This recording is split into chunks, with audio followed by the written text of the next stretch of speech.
Salut les devins, c'est Saikyo, nouvelle vidéo de review de l'épisode numéro 9 de la Big Bang Mission de l'anime Super Dragon Ball Heroes, et comment vous dire, franchement je m'attendais à strictement rien.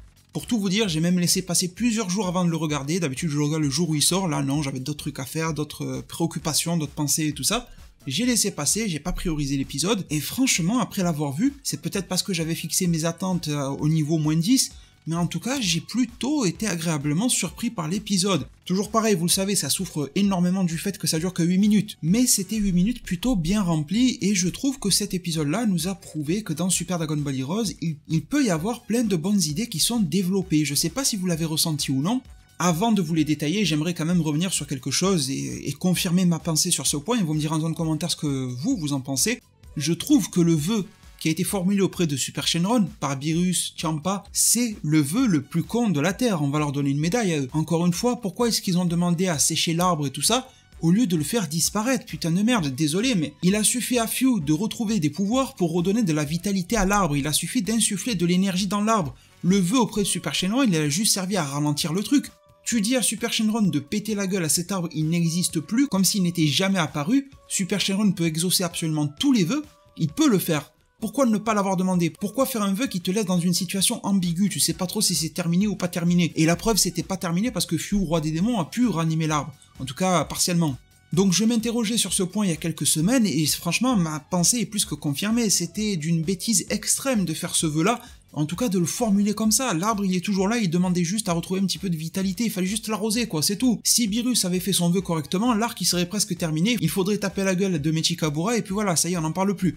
Là, il reste encore énormément d'étapes, et bien sûr, c'est pour poursuivre le jeu vidéo, la Big Bang Mission et tout ce qui va avec, mais là, il n'y a même pas d'excuse que c'est fait pour les enfants ou pas. Je me connais bien, quand j'étais enfant, j'aurais vu ça, j'aurais crié à l'horreur pareil, je vous aurais dit, c'est pas normal.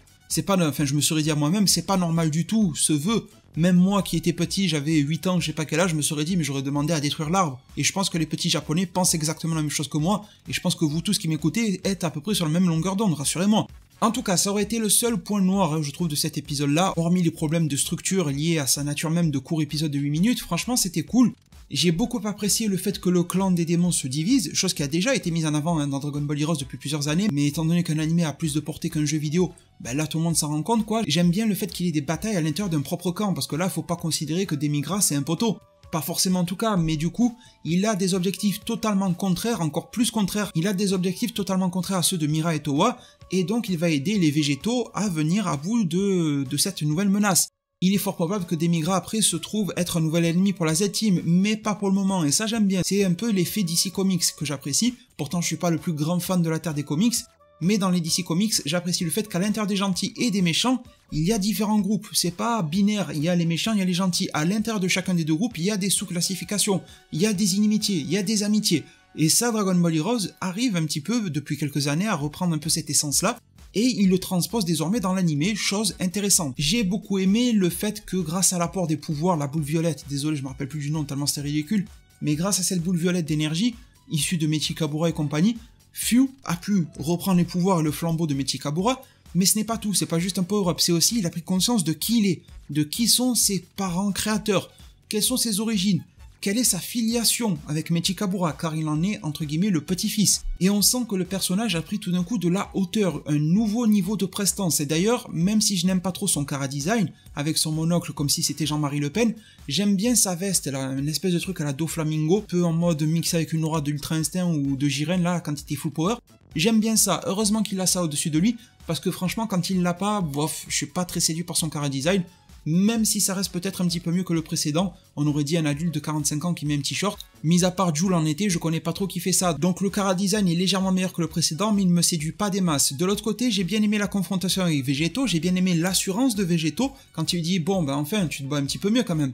Donc il a pas forcément peur du fait qu'il soit le roi des démons, Végéto a plus peur de la résurrection de l'arbre, et c'est pour ça que je disais que le vœu est débile. Malgré tout, ce Végéto Blue sera un petit peu en dents de scie, il m'aura un petit peu déçu aussi, parce que même s'il a fait plutôt bonne figure face à ce nouveau roi des démons Few, peut-être que j'ai dit Mechikabura, désolé, des formations professionnelles, mauvaise habitude. Mais blague à part, par exemple, quand il y a Mira et Towa qui s'en prennent en Végéto, normalement, Végéto devrait rien sentir, ça devrait être une séance de massage, pour lui, il devrait être au spa, quand il reçoit des petits boules de ki là, de Mira Towa, ça devrait lui détendre les muscles, pas le bloquer. Donc ça, j'ai trouvé ça un petit peu con-con. Malgré tout, il a bien tenu pour bloquer Few, le nouveau roi des démons Few, Et on a eu aussi une belle scène, grâce donc à cette division en factions à l'intérieur des démons, avec par exemple Demigra et la meuf qui s'appelle Robert, qui ont donc choqué Mira et Towa, qui ont un petit peu choqué Few, roi des démons, mais surtout qui ont permis une entrée juste monumentale de Végéto, SSJ4, Limit Breaker, Full Power.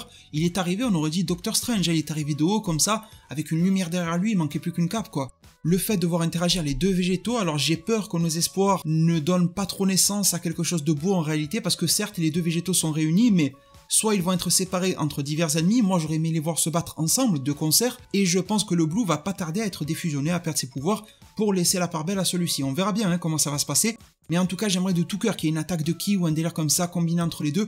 Je pense que ça pourrait nous donner une scène absolument épique, et quand on est fan comme moi de Végéto, là c'était un épisode Végéto fanboy, vous voyez ce que je veux dire, donc forcément j'étais aux anges, même si c'était pas parfaitement réalisé. Là c'était une orgie de Végéto, on n'en voyait plus le bout. Et ça termine sur une mise en avant sympa de ce Végéto, plus du teasing sur le retour de Broly, et pas n'importe lequel, le Broly de Dragon Ball Z. Alors c'est bizarre parce que le jeu vidéo Super Dragon Ball Heroes nous teasait le fait que le prochain Broly qui apparaîtrait en SSJ4, Limit Breaker Full Power, serait Dark Broly. Je vous avais fait une vidéo d'explication sur la différence entre Dark Broly et Broly, et dans le jeu vidéo on comprend que c'est celui-ci qui reviendrait, en tout cas a priori, mais là on nous envoie le Broly de base. Alors il reste deux options, ce Broly de base de DBZ, qui d'ailleurs se trouve dans une espèce de royaume déchu, tout vert, on dirait que vraiment le royaume lui appartient, c'est étrange. Enfin bon, c'est plus artistique que scénaristique, je pense ce lieu. Il y a alors deux options, il se ramène sur le champ de bataille, il passe en SSJ4 et il développe d'une manière absolument incroyable le SSJ4 Limit Breaker, on ne sait même pas comment. Ou alors quelque chose de similaire à la première fois se reproduit, il va repasser en Dark Broly. Pour pouvoir passer en Dark Broly, il a fallu l'aide de Mechi Kabura, l'ancien roi des démons. Maintenant nous avons un nouveau roi des démons, c'est-à-dire Few. Il se peut alors très bien, comme vous avez vu Few insuffler de l'énergie dans l'arbre divin, et bien qu'il insuffle une certaine forme d'énergie ou je ne sais quoi, de possession dans Broly pour en faire un nouveau Dark Broly, et celui-ci passera en SSJ4 Limit Breaker. La deuxième option que je viens de vous citer garderait plus de cohérence. Au moins la transformation, l'acquisition de ce pouvoir par Broly nous serait expliquée, en faisant référence à quelque chose qui s'est déjà produit d'une manière relativement similaire dans le passé de Dragon Ball Heroes il y a pas mal d'années, c'était peut-être il y a 6-7 ans en arrière, Dark Broly, faudrait que je revérifie, mais c'était quelque chose dans ces eaux-là. En tout cas, si vous voulez un petit peu mieux comprendre pourquoi et comment vont se passer ce genre de choses par rapport à Broly et compagnie, on nous a annoncé lors de la Jump Festa qu'il va y avoir la Big Bang Mission numéro 7, donc une nouvelle histoire à l'intérieur de la Big Bang Mission qui débutera en mars 2021, une mission qui s'appellera la nouvelle guerre de l'espace-temps. Et sur le visuel promotionnel, on y voit Thales, on y voit Gohan, on y voit Broly de DBZ, on y voit Golden Freezer, Cell, Goku Ultra Instinct dans la première étape de l'Ultra Instinct, on y voit Ahatsu qui est de retour, on y voit Golden Metal Cooler, Vegeta SSJ Blue Evolution, Kamba SSJ3 Full Power et Bojack. Tout ça pour nous dire qu'ils sont en train de mettre en place, grâce au Big Bang mission actuelle, les 5 et 6, la trame de l'histoire de la Big Bang numéro 7, comme quoi l'espace-temps va entrer dans des sortes de collisions et autres, parce que peut-être qu'il y a eu trop de pouvoirs déployés par Few et compagnie par l'arbre, allez savoir, ils vont bien nous l'expliquer par un moyen ou un autre, et cela va ramener tout un tas d'anciens adversaires, d'anciens alliés, de tout ce que vous voulez, qui vont tous joyeusement se foutre sur la gueule. Donc voilà pourquoi ils sont en train de ramener un Broly un petit peu de nulle part, et en plus cette version de Broly, à cause des distorsions de l'espace-temps, qui sera le thème principal de Super Dragon Ball Heroes à partir de mars 2021. Eh bien mes chers devins, je pense qu'on en a fait le tour. Merci infiniment pour tout votre soutien. Pensez à mettre un maximum de pouces bleus, à vous abonner et activer la cloche des notifications. Prenez tous, et c'est très important, extrêmement bien soin de votre futur. Et à plus pour de prochains arts divinatoires.